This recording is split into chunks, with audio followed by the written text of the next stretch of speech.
They didn't bark. They marched like humans in battle, silent, hidden, and loyal to the very end. You've probably never heard their names, but they were Rome's invisible soldiers. Ancient Rome had a unit of war dogs, and this is not a myth, it's fact. They faced lions, protected generals, and died like heroes. The most powerful empire in the world entrusted its rear to these dogs. Today, you will understand why. Prepare yourself, because this story doesn't have a happy ending. It is a story of history that has been almost forgotten. Imagine walking along a Roman road at dusk. Soldiers march in silence. Banners ripple in the wind. And among them, alert eyes and sniffing noses move. Dogs. They were not just animals. They were companions, sentinels, four-legged soldiers.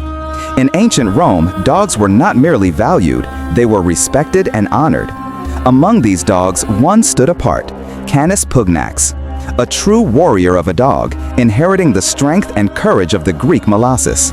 Powerful, muscular, fearless, they didn't just live alongside soldiers, they fought beside them. Even if their masters fell, they remained to defend until their last breath. Canis Pugnax was not born by chance.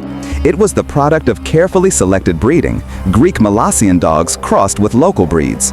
The Molossians were massive, thick-furred, relentless guardians, and when brought to Rome, they were seen not just as protectors, but as warriors. From this idea, Rome developed its own lineage of war dogs for battlefield duties, camp protection, and of course, the bloody arenas. These dogs were enormous, nearly 2 feet tall, weighing 90 to 110 pounds, with a bark like thunder. Black fur, unwavering loyalty. They obeyed commands like soldiers and, unlike barbarian dogs, did not attack strangers indiscriminately.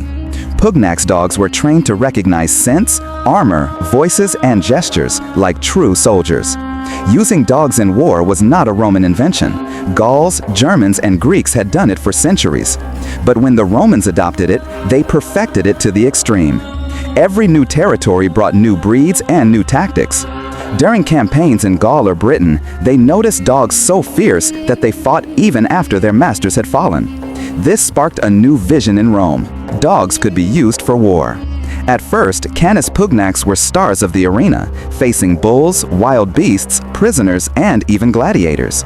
They were fed choice meats, trained rigorously, and carefully maintained. Their victories reflected their owner's prestige. But transforming them into battlefield soldiers required even stricter discipline. They had to distinguish friend from foe, obey commands without hesitation, and learn early from legionnaires. They slept in camps, ate with soldiers, and recognized every face.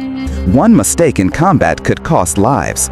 They learned short commands, specific signals, and silent gestures. They did not act on instinct, they acted with honor. From sunrise to sunset, Roman soldiers marched up to 22 miles a day, carrying shields, spears, rations, tents. Dogs were essential.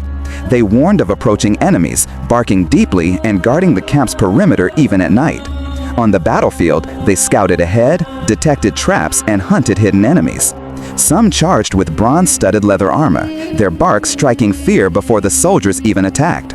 Others waited until the perfect moment to unleash a decisive strike. Their presence had as much psychological impact as their bite. The value of a Canis Pugnax often exceeded that of many men. They received careful feeding, massages, and even bedding fit for soldiers. When they died, they were buried with honors, inscriptions, and ceremonies, far above ordinary animals. Writers like Tacitus mention their presence in dangerous provinces, though battlefield accounts are rare, as poets and historians preferred to glorify human deeds. But monuments speak. Marcus Aurelius's column clearly depicts dogs among soldiers on the march. Carved in stone, they stand as witnesses of history.